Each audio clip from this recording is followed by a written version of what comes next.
Hello friends, we're back in front of the tree, just with a different shirt on this time, a different dress. Here for this video to do a little bit of a December reading catch-up, my wrap-up for all of the books that I read in December. Because it seems to be tradition of Vlogmas now, from the 2 times that I've now done Vlogmas, that for whatever reason my mid-month wrap-up that I usually do every single month just falls by the wayside in December. So I end up having to, towards the end of December, just do a big reading catch-up. So I have 7 books to talk to you about in December, which is actually not too bad because I didn't feel like I'd read that much in December, partially because of the show, partially because of getting ill, partially just because my brain has completely been fried by the end of the year. So to have read 7 books, I'm pretty impressed with that. I'm just going to go in order of when I read these books. So to start off, we have Last Christmas, curated and introduced by Greg Wise and Emma Thompson. This was released a couple of years ago, back when the film Last Christmas came out. And this is basically a bunch of different celebrities, a bunch of different people talking about their Christmas traditions. These are anywhere from like 2 pages to about 5 or 6 pages, just little short essays about the different things that people get up to, and really just showcasing a diverse range of experiences of what Christmas means to different people, the emotional joys and also emotional baggage and trauma that many people associate with Christmas. One of the things that is repeated throughout this particularly is a focus on what it is like to be homeless during Christmas. Part of the proceeds from this book went to the charity Crisis, which is a charity in the UK that focuses on homelessness. So some of the stories in here are not just from celebrities, but from people who are associated with the charity. And I think it's just a good reminder that everybody is different, everybody's Christmases are different and unique. And if you are somebody who is fortunate enough to have like a happy family to go back to, if Christmas isn't really a time of trauma or grief for you, that you, and when I say you, I am talking about me because I am very fortunate enough that Christmas is a lovely time for me generally. I'm very, very grateful and very fortunate for this to be the case, and it's just not like that for everybody. This book is a really nice like moment of reflection to think about what Christmas means to me and to think about others. The next book goes completely off in a different direction to the last one, and it is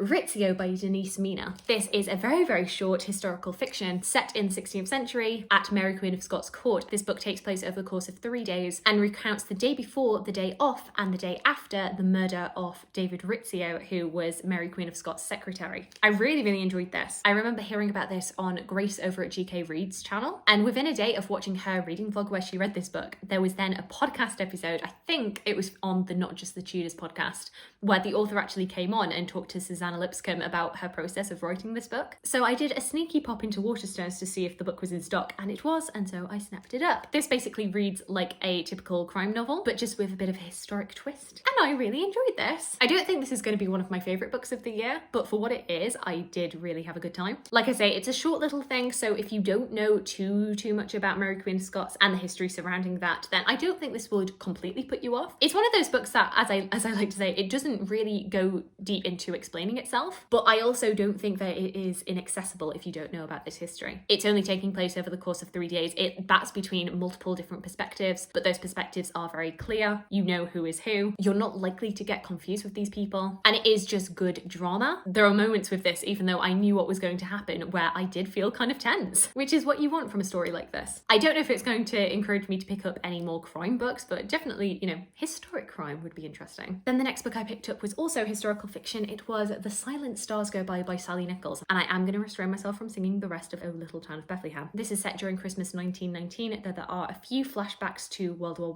I, and is the story of Margot and Harry, 2 young lovers who were due to be married during the war, but during World War I, Harry was enlisted and then went missing as a prisoner of war. Everybody presumed that he was dead, but then eventually it turned out that he had been released, he had been found. But it seems to everybody like Margot had moved on with her life. She hadn't really interacted with Harry, even though he had been back for a year. But through the course of the book, and this is not a spoiler because you can kind of tell from the cover, there is a new child in the family nursery, and we wonder whose it could be. And we know from the back that Margot has a secret. There is a reason that she is reluctant to talk to Harry, but who knows, will Christmas be the time that they finally patch things up and she reveals the truth? The very secret truth that nobody could see coming. This was a really sweet story, though I did find it quite predictable. I felt like I knew every single plot beat this story was going to go down. There wasn't really much tension in this book. I would say it was just a nice historical Christmas story. If you were in the mood for that at any point, then pick it up. But I didn't think the writing was very special. I thought the plot was very obvious, in some places a bit contrived. Like I say, there was no tension. There was no moment with either Harry Harry or Margot where I felt like things were not going to go the way you wanted them to.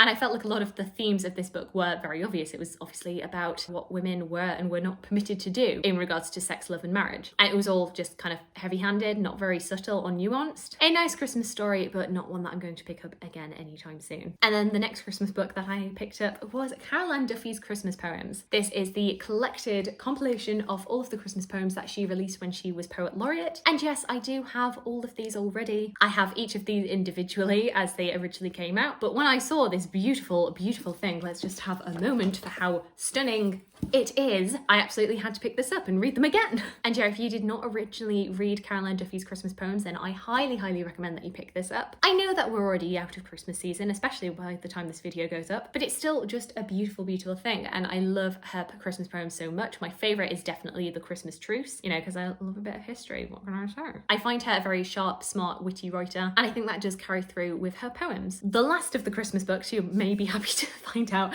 was At Christmas We Feast, Festive Food Through the Ages by Annie Gray. This was a book I was really keen to pick up, partially to kind of get back to my roots. I actually wrote my undergrad dissertation on early 18th century cookbooks, so it kind of felt like I was returning back to that. And I can't remember if Annie Gray actually wrote one of the books that I read for my dissertation. I'll have to look that up. And this basically goes dish by dish, going through the different foods that we have at Christmas and the history of them and how it was that they came to be. So things like Christmas cake, mince pies, having turkey at Christmas, trifle, leftovers, roast potatoes. It also dips in every now and then to particular periods, such as the Victorians and what a traditional Victorian Christmas was like. There are recipes scattered through here. It's all, for me, I found very accessible. And I was really pleased with the way that it was set out. I actually thought it was just going to be a general like chronological look, but I really liked that it was set up dish by dish. The one criticism I would have for this is that I didn't feel like there were enough illustrations. I love a good illustration, especially in a history book, so that was all I really wanted, more. Please, sir, I want some more. The next book I'm going to talk about is one I'm not going to mention too much because it is a reread, and it's a reread from this year, but it was the book that was chosen for the I Should Have Read That book club, chosen by me,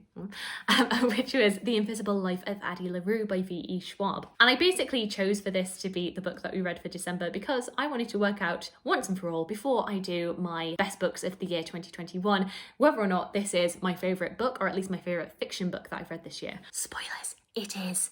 So pretty much everything that I said about this back in February, I think it was, holds true. I do absolutely love this book. I cannot wait for the discussion we're going to have about this. I know for a fact that Shannon loved this, and I'm very keen to hear what Karis thought. It's just going to be very good fun. It's going to be over on my channel, the big live discussion, so definitely stay tuned for hearing all of our thoughts. And then the final book that I read in December, it was one that I've already talked about in my Christmas book haul, but we'll mention again, is A Shakespeare Motley, an illustrated assortment. This was a Secret Santa gift from Aoife over at Pretty Purple Polka Dot, so thank you very much, Aoife. And this is just an absolutely beautiful A to Z, all about Shakespeare, his world, different motifs, images, objects, people, places that feature within his plays. There are some absolutely stunning illustrations here that were collected by the Shakespeare Birthplace Trust. I think if you are a Shakespeare fan, you absolutely have to have this in your collection. But also, I think if you are just getting into Shakespeare, if you want to kind of dip your head into his world, if you want to get a little bit more context on the different things that are mentioned in Shakespeare plays, the different imagery, I think this would be a fantastic place to start. It is absolutely stunning, beautiful, very accessible. I really enjoyed this. So there we go. Those are all of the books that I read in December. I'm kind of glad I was able to speed through those quite quickly because I have a lot of other videos to film. It's the end of the year and I took a week off. I have so many videos to film.